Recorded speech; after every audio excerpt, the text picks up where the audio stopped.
강북 청솔 친구들 안녕. 엄쌤이야. 반갑습니다. 이렇게 카메라 앞에서 인사를 하게 되니까 굉장히 낯설고 어색합니다. 어찌됐든 우리가 수업을 해야 되는데 수업을 못 해가지고 간단하게나마 안부를 전하고, 또 지금 이 시간이 굉장히 중요한 시점이기 때문에 그대들이 공부를 어떻게 하고 있는지 좀 궁금하긴 해.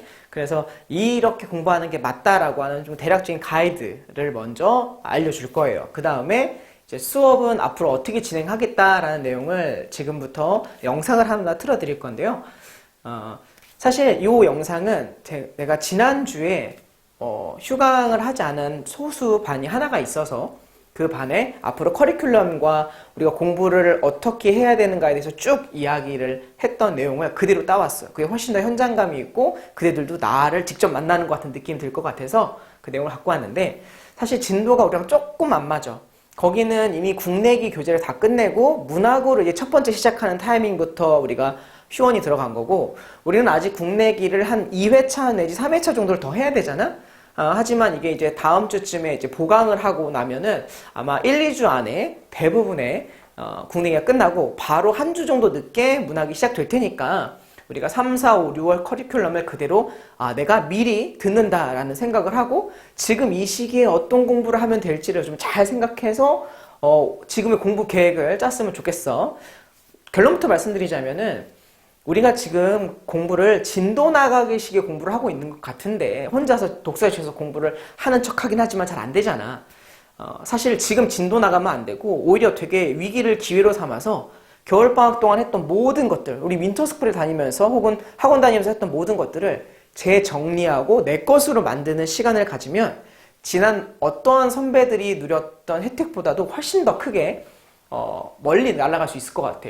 왜냐면 대부분의 사람들이 겨울방학 끝나고 바로 산모 시작해. 3월달. 그러면 산모평 보고 그때 정신한테 딱 맞고 나 미쳤구나 막 이러면서 그때부터 공부하기 시작하고, 정리하는 시간 안 갔거든, 겨울방학 끝나고. 근데 우리는 지금 본의 아니게 2주간의 정리 시간을 가졌으니까, 지금이라도 늦지 않았으니까 이걸 영상을 바로 본다면 오늘부터 바로 정리 계획을 세워 나가서 미리 1년을 좀 그림을 그려봤으면 좋겠습니다. 아시겠죠? 그리고 저희의 수업은 이제 다다음 주부터 아마 정상적으로 진행이 될 테니까 빠지지 말고 지약하지 말고 매주 앞으로의 모든 매주가 특강이 진행될 겁니다. 더불어서 선생님은 지금 이 기간 동안에 내신을 어떻게 대비해 줄까에 대한 고민을 많이 하면서 지금 내신 정리를 기가 막히게 하고 있고, 그거에 대한 이제 문제점, OX, 그리고 주관식 서술형 문제까지 다 일일이 직접 제작을 하고 있으니까 내신 기대하셔도 좋습니다. 한 명도 빠짐없이 모두가 다 좋은 점수를 받을 수 있도록 선생님이 최선을 다해서 노력할 테니까 그대들도 조금 힘들겠지만 열심히 따라와 주면 감사할 것 같아요.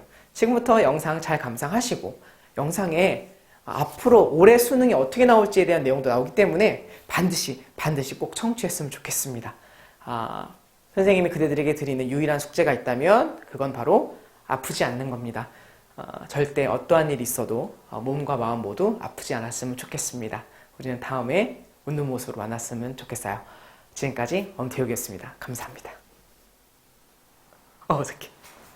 그래서 선생님, 일단 오늘 내가 그대들을 부른 이유는 뭐 여러 가지 이유가 있는데, 자, 공부를 3, 4, 5, 6월 그러니까 4개월간의 공부 경각심을 좀 심어주기 위함이 제일 큰 것 같아. 자기 3주 동안 2주 쉬었지? 2주 쉬는 동안 뭐 했어? 어디서 공부했어? 집에서 공부가 잘 되디? 안 되지. 일단 침대랑 너무 동선이 가까워. 누우면 침대야, 맞지? 공부가 어떤 공부했어? 그 3주 동안? 어떤 책, 어떻게 공부했니? 그동안? 자기야. 공부 어떤 식으로 공부했어? 원래 하던 대로 쭉쭉쭉. 그치? 자, 여러분들이 그 진도를 나갔던 공부를 하고 있었으면 이건 되게 위험한 일이에요, 사실은. 자, 봐봐. 이제 그림을 그려볼게. 지금 이 사태가 어떤 모습이냐면, 원래 작년 기준으로 2월 달까지 겨울방학이 끝나고 바로 3월 시작하지. 3월 시작하고 나면 한 일주일쯤 뒤에 바로 산모평을 딱 봐요. 3일병을 딱 봐. 보고 나서 시험 결과를 딱 보고 좋됐다. 그러면서 갑자기 공부를 막 시작하잖아. 그렇지? 그런 프로세스인데 우리가 지금 어떤 상황이 일어났냐면 겨울방학이 끝났는데 무슨 방학이 시작됐어? 코로나 방학이 시작됐지? 우리 코로나 방학이라고 하더라고 애들이. 코로나 방학이 시작됐는데 자 이게 지금 어영부영 보내는 것과 유의미하게 보내는 건 천지 차이를 갖고 올 수 있어. 예를 들어 볼게. 자 지금 이 시간에 그냥 진도를 쭉 나가. 근데 너희들이 지난번에 해봤던 것처럼 겨울방학 동안에 학원 되게 많이 다녔지. 2학년 때 못 배웠던 거 되게 많이 배웠지. 이 배웠던 거를 녹여서 너네 걸로 만드는 시간이 없잖아. 원래 이 코로나 방학 때 그걸 했었어야 된다는 거야. 2, 3주 동안. 선생님한테 배웠던 책 끄집어내고 그동안 다녔던 학원들 싹 다 끄집어내서 그 겨울방학 때 두어 달 동안 배웠던 모든 교육과정을 반복 다시 하면서 2, 3주간의 공부를 너네 걸로 확실하게 만들어 놓잖아? 그러면 3월달 점수가 빡 뛰어. 위기는 기회다라고 얘기하는 게 뭐냐면 위기라는 말 자체에 기회라는 단어가 포함있어. 위기의 기자가 기회의 기자야. 어려움과 위험과 기회가 같이 있어서 위기거든. 작년 같은 경우는 겨울방학 끝나고 바로 3월 시작해서 너희들이 겨울방학 했던 걸 총정리할 시간이 없었어. 그냥 바로 3월 시작했지만 본의 아니게 2, 3주간의 시간이 더 생김으로써 겨울방학 동안 했던 걸 너네 걸로 만들 시간이 있잖아. 그래서 오늘부터라도 내 수업 들었으니까 오늘부터라도 지난 겨울방학 때 끄집어냈던 거 학교 가려면 2주 남았잖아. 그동안 했던 거 싹 다 끄집어내서 복습하세요. 진도 쓸데없이 나가지 마시라고. 진도만 나갔는데 이거 너희 걸로 못 만들고 끝나는 순간 겨울방학 때 배운 게 아무것도 의미가 없어져. 무의미한 시간이 돼버려. 그래서 2주 동안 뭐 할 거냐면 계속 너희들은 반복 복습을 하셔야 돼. 그러면 성적 올라. 알겠지? 그리고 슬픈 얘기 하나만 해볼게. 우리가 이제 커리큘럼이 3월, 4월, 5월, 6월이 있잖아. 성적은 얘들아 이 4개월 안에 다 올라야 돼.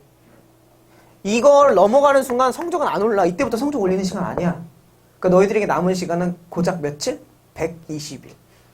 120일 안에 그대들의 목표 점수를 올리는 시간이어야만 해.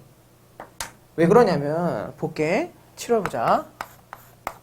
7월 20일 정도가 중간고사야. 기말고사야. 끝나지. 그럼 20일 딱 끝나는 순간 너네 뭐 하게? 기말고사 끝나면 이제 겨울방학 시작되기 직전이잖아. 그럼 너네 뭐 할 것 같아 이제? 그렇지. 1번. 자소서 쓰겠지. 자소서 써. 근데 너네 자소서 일주일 쓸 것 같아? 2달 쓸 것 같아?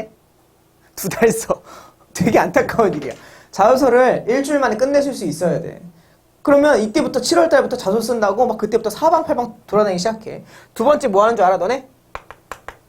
뭐 할 것 같아? 컨설팅 해. 수시 컨설팅 해야 될 거 아니야. 그치? 정식 컨설팅 하는 사람도 있었겠지? 자, 이 컨설팅을 한다고 또 막 돌아다녀. 그럼 컨설팅 하려면 뭐가 필요하냐면 생기부 정리라는 걸 해야 돼. 맞지? 예. 이 세 개의 과정은 선생님 저는 정시파인데요. 정시하는 애들이 더 심각하게 영향을 받아.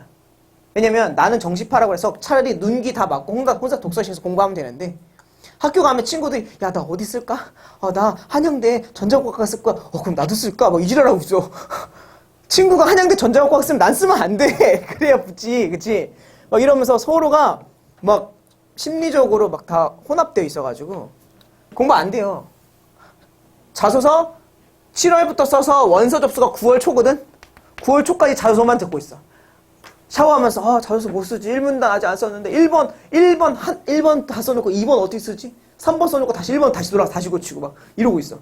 그러면서 이제 나한테 와 선생님 자소서 좀 봐주세요. 막 돌아다니고 구걸이 시작되지. 자소서 한 번만 봐주세요. 한 번만 봐주세요. 자소서 특강 안 해주세요. 막 이러고. 자소서 쓰는 방법은 선생님 인터넷에 자소서 특강 100만원짜리 자소서 특강 올려놓은 거 있어요. 그거 보시면 돼요. 그 정도면 완벽합니다. 더 이상 강의는 없어요. 그 정도면 충분한데 또 해드리긴 할 거예요. 하긴 할 텐데 이것도 문제지. 자, 7월 달에 이제 공부가 되겠느냐. 이제 문제는 이게 계절적으로 무슨 요일, 뭐야? 여름인 거 알겠어? 지금도 당연히 더워가지고 지금 난리치고 있는데, 더워가지고. 7월 되면 공부가 안 돼요. 사람은 찬바람이 불어야 공부가 되거든. 근데 여름 되면 이제, 자, 집에서부터 학원까지 왔는데 땀나겠지? 땀나니까 30분 동안 땀 식히고 있겠지? 죽겠다. 막 이러면서 하고 있지. 독서실도 마찬가지. 독서실에 가. 독서실에서 바로 공부가 될 것 같아? 안 돼. 시원하다. 독서실 행복해. 막 그러면서 좋아한다? 유일하게 좋은 순간이야, 독서실이. 그러나 30분 동안 또 멍 때리고 있다가 한 2시간 찔끔 공부하다가 밥 먹으러 나가는데 꼭 더운데 나가서 머리 나가서 쳐먹어요. 또 밥을 또. 가까운 데서 먹으면 되는데. 그럼 또 갔다 오고 또 시간 날라가고. 여름방학에 근데 또 이렇게 되는 거야. 그래서 되게 신기한 거 뭔지 알아? 원서를 쓰기로 결정을 하잖아? 그럼 왠지 내가 붙을 것 같은 기분이 또 살짝 들어. 그래서 마음이 붕 떠 있어. 언제까지? 7월, 8월이 통째로 날아가. 그러다가 언제? 9월 달에 모평을 보고 정신을 차립니다. 공묘평을 보고 이제 해야 되겠구나. 이제 9월 달에 뭐가 부르기 시작하냐면 찬바람이 불기 시작하지. 찬바람이 불어 다시. 그럼 이제 9월 달에 뭐 하냐면 너네 실전 대비한다? 그러면서 모의고사, 사설 모의고사를 겁나게 풀어댈 거야. 매주 하나씩. 아니 한 두세 개씩. 근데 내가 누누이 얘기하지만 문제풀이는 성적을 향상시키려는 게 아니라 그랬지. 성적 유지수단이 문제풀이라 그랬어. 맞지? 예. 그러니까 이때는 성적이 오르는 기간이 아니야. 그동안 내가 받았던 점수 중에 가장 높은 점수를 맞으려고 요 훈련하는 거지. 그러니까 결국에 7월 달에도 성적 못 올려. 8월 달에도 못 올려. 9월, 10월 다 못 올려. 언제 올려? 6월 달에 끝나. 이게 여러분의 현실. 그런데 집에서 공부를 지금 어영부영 하고 있거나 시간 때우기 하고 있거나 학원 안 가는데 뭐 하지? 막 이러고 생각하고 그냥 좀 공부 찌끔 하다가 좀 TV 좀 봤다가 그 모습을 보고 있으려니까 내가 너무 답답하고 너무 마음이 아파가지고 불렀어. 그리고 너네 이런 얘기 나올 거야. 지금은 코로나가 엄청난 큰 사태지만 결국 큰 관점에 역사적 큰 맥락에서 보면 하나의 해프닝일 수 있어. 지금 당장 심각하지만 5년쯤 뒤에 그때 코로나 때문에 내가 대학 못 가서 너네 그런다니까. 코로나가 너네 모든 삶을 틀어놨잖아 지금.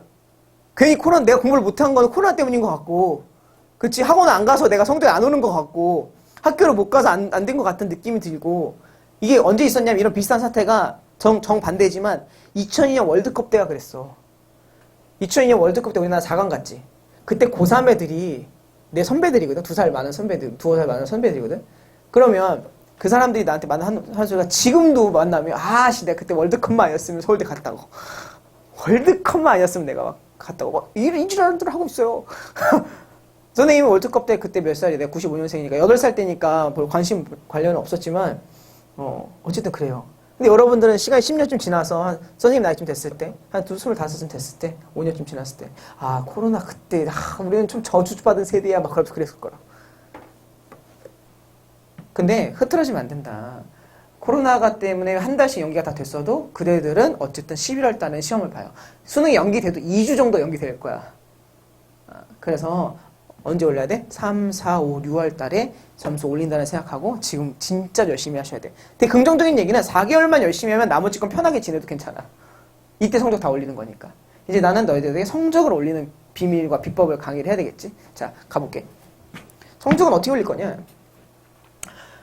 우리 커리큘럼이야. 3월 달에, 지금 이번 3월이지? 내가 뭐 할 거냐면, 제일 먼저 문학 할 겁니다. 문학을 할 건데, 이거 왜 이렇게 잘 보여? 문학인데, 오늘이 1주차야, 얘들아.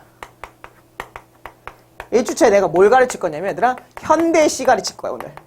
오늘 현대시 하는 날이다. 현대시를 하고 나면, 현대시에서 뭘 할 거냐면, 현대시 문제를 푸는 방법, 현대시를 접근하는 태도, 현대시를 어떻게 해석할 것인가, 어느 게 가장 쉬울까, 이런 이야기들을 막 해. 배우지? 그러고 나서 1주간은 현대시 주간이야. 너희들이 일주일 내내 딴 문제 절대 풀지 마시고 현대시 문제만 풀어오세요. 숙제가 뭐냐? 자, 2020 지금 올해 수특 현대시 전체를 풀어오는 게 숙제입니다. 매주 숙제입니다. 아시겠어요? 이거 몇 개 안 돼요. 기껏해 한 20작품? 문제 한 50문제? 몇 개 안 돼요. 근데 이걸로 부족하거든. 이런 걸로 현대시를 마스터할 수 없어, 얘들아. 그래서 하나 더 내드립니다. 플러스 묻고 왜 2019년도 작년도 거 수특 현대시를 싹 다 푸셔와야 돼요. 너 지금 욕했지? 이런 미친 그랬지 나 지금 탁규. 그런데 이번 주 과제는 위에 것만 할게요. 첫 주니까 한번 해보자고. 그러면 자, 1주 현대시에서 배우고 현대시에 관련된 문제를 지금 한 4, 50작품을 푸는 거거든. 현대시 틀릴 것 같아 앞으로? 거의 안 틀려. 현대시를 푸는 요령, 해석하는 방법 이런 거를 1주 안에 끝낼 수 있다고. 여러분들의 등급이시가 어딘지 난 궁금하지 않다고 그랬잖아 항상. 1주는 현대시 주간이야. 자 그러면 2주차 때 내가 뭐 하게? 현대시 했으니까 이제 뭐 할 차례야? 고전시 할 차례지. 시 했으니까 시 묻고 가야지. 그치? 어차피 시 방법은 똑같으니까. 고전시. 그러니까 희망을 가져보라고. 이렇게 하면 성적 오른다니까? 고전시를 내가 내 다음 주에 강의할 거야. 강의하면 어떻게 돼? 수특, 고전시 싹 다 풀어오면 되겠지? 2019년도 건 내가 줄게. 이건 너희들 안 사셔도 돼. 하지만 2020년도 건 너네 각자 다 있을 거 아니냐? 샀을 거야. 그치? 싹 다 풀어오시면 숙제. 그러니까 한 거의 몇 지문이야? 한 40작품 정도를 한 번에 보면서 현대시는 이렇게 나오는구나, 이런 문제 유형이구나 파악이 되잖아. 그렇기 때문에 2주차는 고전시야. 3주차다 뭐 하겠어? 현대소설 하겠지. 4주차 뭐 하겠어? 고전소설 하겠지. 5주차 뭐 하겠어? 종합으로 극수필 갈래복학 할 거야. 세트. 그러면 우리는 지금 3월부터 시작해서 4월 둘째 주까지 문학이 끝나요. 알겠습니까? 이렇게 되면 문학의 방법, 문학을 어떻게 접근할지, 문학은 어떻게 해석할지에 대해서 너희들의 머릿속, 몸 안에 문학이 꽉 차게 돼. 문제풀이 양도 부족하지 않고 방법론이야 뭐 더 할 나위 없고 내가 강의하니까. 그래서 그 모든 걸 딱 갖고 있는 상태에서 이제 뭐 하는 거냐면 계속 나중에 수특, 수능 대비해서 너 어쨌든 내신도 봐야 되잖아? 내신 볼 때 다시 복습하지? 그리고 선생님이 7월에 한 번, 10월에 한 번 수특 암기를 또 시켜요. 필수적인 수능에 나오는 것들. 고전시와 현대시 같은 거 그대로 지금 나오잖아. 수능 때 고전시랑 현대시 안 읽고 푸는 게 시간이 몇 분이나 단축될 것 같아. 한 6, 7분 세이브 할 수 있거든. 바로바로 그냥 아는 작품이야. 딱 아는 작품을 바로 그냥 풀면 되잖아. 그런 방식으로 하게 되면은 문학에서 시간을 굉장히 많이 세이브 할 수 있거든. 무슨 말인지 이해니? 그게 우리 3월달의 커리큘럼이야. 뭔가 좀 짜임새 있고 뭔가 희망차지 않니? 가능해. 항상 난 이렇게 해왔고. 그래서 이게 우리가 3월달에 해야 되는 문학에 대한 이야기입니다. 이제 뭐 해야 돼 또? 문법도 해야지. 그렇지? 왜 그래 또? 자, 우리가 3대 난제가 있어 항상. 우리 일단 꺼볼게. 꺼져.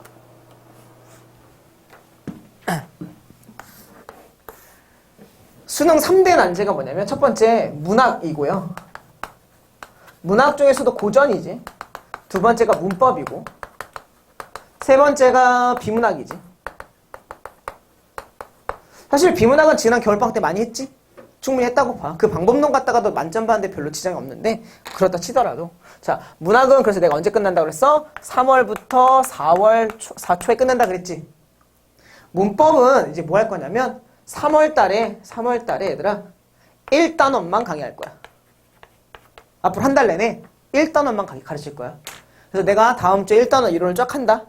쫙 한 걸 가지고 한 달 동안 내내 계속 1단원 문제만 졸라게 풀 거야. 그러면 1단원에 관련돼서는 도사가 되거든. 개념 정리, 내용 같은 경우. 내가 지금 문법 선생님 저 완전 노베예요. 아무 상관없어. 처음부터 할 테니까. 그냥 하시면 돼. 이번이 처음이자 마지막 기회다. 나에겐 마지막 기회가 남았구나 생각하고 하시면 돼. 문법은 잘하는 애들은 빨리 풀고 정답이 빨리 나와요. 정답도 높아요. 근데 못하는 애들은 시간은 시간대로 다 끄는데 정답률은 떨어져. 그래서 마지막 기회라 생각하고 한 달 내내 1단원만 풀 거야. 그럼 3월달에 1단원이지? 그럼 4월달에 몇 단원이야? 당연히 2단원이지? 4월달에 2단원까지 하고 나면 5월달에 중간고사 너네가 볼 텐데 중간고사 시험 범위가 대부분 2단원 안짝에서 끝나요. 웬만한 학교들이. 3, 4단원 안 간다고. 그건 변태학교야. 그 정도 가는 건. 우리 학교가 변태다. 그 학교를 바꾸세요. 현명할지도 몰라요. 그래서 1, 2단원은 그렇게 할 거고. 자, 5월달에 그럼 뭐 하겠어 내가? 3단원 하겠지? 중간고사 끝나고. 그 다음에 6월달에 몇 단원 하겠어? 5단원 할 거야. 4단원은 문법은 필요 없으니까. 담화 파트라 별로 중요하지 않거든요. 그럼 얘들아 6월달까지 1, 2, 3, 5단원 다 마스터되는 거 맞지? 6월달까지 5단원까지 딱 하면 7월달에 무슨 일이 일어나는 줄 알아? 기말고사를 보잖아. 그때 문법 파트가 어디가 나오든지 별로 상관하지 않아도 돼. 왜? 다 공부가 돼 있을 테니까. 그래서 마찬가지 1월달, 3월달에만 문법 문제 1단원에 관한 문제 한 200문제 푸는 게 내 목표입니다. 문제 다 제공해 드릴게요. 어떤 문제를 풀어야 될지. 무슨 말인지 이해했지? 그래서 문법 공부는 이렇게 진행될 거다. 그래서 우리의 3시간 반 중에 2시간은 문학 할 거고 1시간 반은 문법 할 거야. 아니, 비문학은 안 하나요? 야, 얘들아, 지금부터 막 비문학 문제 푼다고 성적이 오르지 않아. 안 올라. 그래서 어떻게 할 거냐면, 자, 말했잖아. 3, 4, 5, 6월 달에 문학과 문법을 마스터를 해. 그러면 점수가 완성이 되겠지, 어느 정도. 그리고 7, 8, 9, 10월 달에 비문학 집중적으로 할 거야. 무슨 말인지 알겠니? 그러면 이때는 비문학 가지고 요 모든 것 중에 이 7, 8, 9, 10월 달에 자소서, 컨설팅, 생기부 쓰고 실전 모의고사 하면서 이 모든 걸 동시에 점수 올리는 건 불가능한 일이야. 이딴 일은 일어나지 않아. 단 한 번도 일어난 적이 없어. 그래서 6월 달까지는 이 두 가지만 끝낼 거야. 그리고 나머지 달에는 비문학만 할 거야. 비문학 위주로 한다는 얘기지. 위에 것도 계속 꾸준히 뭐 모의고사 푸니까 과제는 나가겠지. 이해했니? 그래서 이 커리큘럼이 있다라는 거 우리 확실하게 알고 계시면 됐고, 올해 수능 경향은 작년 수능과 동일하게 기조가 유지된다고 합니다. 작년 수능 자체가 굉장히 밸런스가 잘 맞았던 시험이거든. 그래서 화법과 작문이 조금 어려워지고 문법 조금 쉬워지고 비문학은 지금 현재 유지될 거고 문학이 좀 더 어려워질 확률이 높아. 그렇기 때문에 문학 위주로 공부하는 게 확실히 맞습니다. 더 중요한 건 내년이야. 내년에 너네 관심 없지만 그래도 혹시 모르니까 들어놔. 그렇지? 우리 뭐 재수라는 게 있을 수도 있잖아. 근데 내 학생들은 재수율이 되게 낮아. 작년도에 대치동에 있는 학원에 한 반이 20명인데 그중 18명이 대학 갔어, 올해. 그러니까 2명만 재수해. 그것도 의대 가겠다 재수하는 2명 빼고는 없어. 그러니까 거의 대부분 대학 간다는 거야. 그런데 이제 물론 혹시 모르니까 내년에 이제 화법과 작문과 언어와 매체가 나뉘잖아. 이거 들어봤어? 나뉜다는 거? 그러면 이렇게 한대. 문법을 최대한 난이도를 낮추고 매체라고 그래서 요즘 막 IT, 뭐 인터넷 이런 걸 매체라고 하잖아. 그 난이도를 최대로 올릴 거래. 그래서 한 군이 생길 거고 또 하나의 군은 화법과 작문이 지금 현재 좀 쉬우니까 난이도를 이빠이 끌어올린대. 제일 어렵게 낼 거라고 했어. 알겠니? 응. 이게 내년도의 이야기잖아. 그럼 올해 생각을 해봐. 자, 너네 지금 딱 2학년이라 생각하고 화법 작문 선택할래? 문법 선택할래? 자, 화작 선택한다. 손 들어봐. 나 화작할 거다. 다 들어야 돼. 안 들으면 죽여버려. 화작이랑 문법 둘 중에 하나 선택해야 되면 화작할 거다. 손 들어봐. 문법 할 거다. 화작. 너네 뭐야? 안 해? 또 다시 써봐. 화작할 거다. 왜 안 들어? 다 물어봐야 돼. 너 뭐 한다고? 너 힘들게 해. 너네 한 번에 근데 손 들면 안 되겠니? 뭐 할 거야? 자기는? 자기는? 이게 우리 반이 변태라 그래. 다른 애한테 물어보면 8대2가 화작이야. 8이 화작이야. 왜? 쉽잖아, 느낌이. 문법 고인들 공부하기 싫잖아. 그리고 중하위권 애들이 화작을 선택을 대거 하거든. 상위권 애들은 문법을 선택하는 게 이득이야. 너희들 이미 좀 어느 정도 공부를 하니까 문법이 공부한 것도 있고 아깝기도 하고 잘할 수 있으니까 생각하고 있지만 수능평가원에서 생각을 해봐. 올해 화작이 쉬웠어. 그럼 내년에 화작으로 쏠릴까 문법으로 쏠릴까? 화작으로 쏠리겠지. 그러면 자, 선택 과목을 2개로 만들었는데 화작에다가 8 쏠리고 문법에 2 쏠리면 이게 평가원이 바라는 그림이야? 아니면 5대5가 바라는 그림이야? 5대5지? 그럼 이번에 화작을 어렵게 내겠어? 쉽게 내겠어? 어렵게 내야 화작, 아우씨 하고 화작 하면 좋되겠다. 어디 가겠어? 문법 가겠지? 이 경향이 나오는 거야. 그래서 이번에 화작이 어려워, 얘들아. 화작이 어려워지는 요소는 크게 몇 가지? 3가지 있어. 첫 번째, 시간이 부족하게 만드는 게 첫 번째 방식이에요. 정보량 막 때려주고 지문 길게 만들어주고 엄청 힘들게 그러니까 복잡하게 만들어 놓은 게 1번. 2번 어떻게 하는 줄 알아? 화작에? 도표나 그래프 해석 문제를 낼 거야.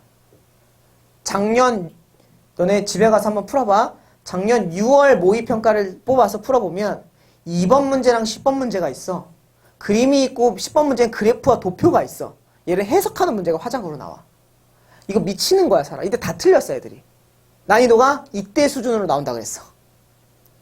역대 모의고사랑 수능에 나왔던 모든 모의고사 중에 가장 높은 난이도로 화작을 출제할 거다라고 얘기했거든. 출제가 될 거다라고 우리는 추론하는 거지. 합리적 추론을. 무슨 말인지 이해했니? 그래서 그대들도 화작을 공부를 열심히 하셔야 됩니다. 그러고 나서 이제 그 다음 높일 수 있는 난이도는 뭐야? 문학이거든. 문학을 높여야 돼. 문학 어떻게 높였어? 너네 작년과 재작년의 문학은 완전 다른 문학이야. 재작년에 비문학이 어려웠지. 그래서 욕 졸라 처먹었잖아. 그게 문제냐? 막 그러면서. 그게 문제가 됐던 이유는 이거야. 96%의 학생들은 그 문제가 너무 어려워. 그 기억나? 그 천국, 지구랑 태양, 그 질점 막 하면서 만유인력 법칙 어렵잖아. 근데 그 문제가 이과 최상위권 애들한테는 너무 쉬운 문제였대. 보자마자 답이 나오는데 읽지 않아도 답이 나오는 문제였대. 그래서 문제가 됐던 거야, 그 시험이. 그래서 이제 비문학은 그렇게 낼 수 없어. 철저하게 적정 난이도를 유지하게 될 거야. 아주 어려운 킬러 문항이 안 나온다는 거야. 반면에 문학은 예전에는 고전 시가에서 특정 단어 해석하는 문제를 아예 안 냈거든. 그럼 불법이야. 고전 500년 전에 살아본 적도 없는데 그걸 어떻게 내냐고. 그런데 이젠 냈어. 작년에 냈잖아. 수능 특강 수능 완성이 교재니까 이 교재에 있는 건 내 마음대로 낸다라는 기조로 바뀐 거야. 그렇기 때문에 문학 공부를 정확하게 심도 있게 어렵게 하는 게 맞습니다. 내신처럼 공부하는 게 맞아요. 내가 맨날 그 얘기 하긴 했잖아. 근데 확실히 들어보니까 맞더라고. 그래서 문학은 그렇게 준비하는 게 맞고. 문법은 작년 난이도랑 거의 똑같이 유지될 확률이 높아. 그래서 나는 전략 이거지. 문학과 문법을 6월달까지 조지자. 그래서 점수 만들어 놓자. 삼모평, 지금은 4모평이 4월달로 미뤄졌지, 시험 자체가. 4모평, 올 3모 같은 4모를 볼 때, 난 자기네들이 문학만 잘 봤으면 좋겠어. 내가 문학에 평소에 3개 틀렸는데, 수업 한 달 동안 열심히 해서 3모 때 문학 3개 틀렸는데 하나 틀렸다. 그러면 되게 스스로 뿌듯해야 된다고. 물론 비문학은 좀 떨어질 수 있겠지. 문법은 박살 날 수도 있겠지. 하지만 그건 신경 쓰지 마. 왜? 난 문학에 포커싱을 맞췄으니까. 그러다가 이제 내 선생님이 6모평. 아마 6모 같은 7모쯤 되지 않겠니? 그치? 6모 같은 7모일 텐데, 그 후에 내 목표는 뭐야? 비문학은 신경 쓰지 마. 문학과 문법만 지난번보다 잘 보면 성공한 거야. 모의평가는 이런 식으로 실험으로 사용하는 게 맞습니다. 그러고 나서 이제 나 이제 9월 목표쯤 되면 이제는 문학, 비문학, 문법까지 골고루 다 점수가 나오길 바라는 마음이 들어가겠지. 기본적으로. 이해했어? 그런 커리큘럼 메커니즘을 쓰고 있으니까 이 모든 것들을 좀 잘 기억하고 있어라. 그래서 우리는 그 첫 번째 단계로서 뭐 한다? 문학과 문법을 시작할 거다. 그러니까 빠지지 마시고 매주를 특강이라고 생각하시면 됩니다. 내가 특강이라고 말 붙이진 않지만 그냥 특강이야. 현대시 특강 1번 주. 다음 주 무슨 특강이야? 고전시 특강. 그러니까 한 번 특강 빠지는 거는 이제 보강이 안 되겠지? 그건 고전시에서 이제 빵꾸 나는 거야. 이해하셨습니까? 자, 그런 의미에서 우리 시험 한번 볼까?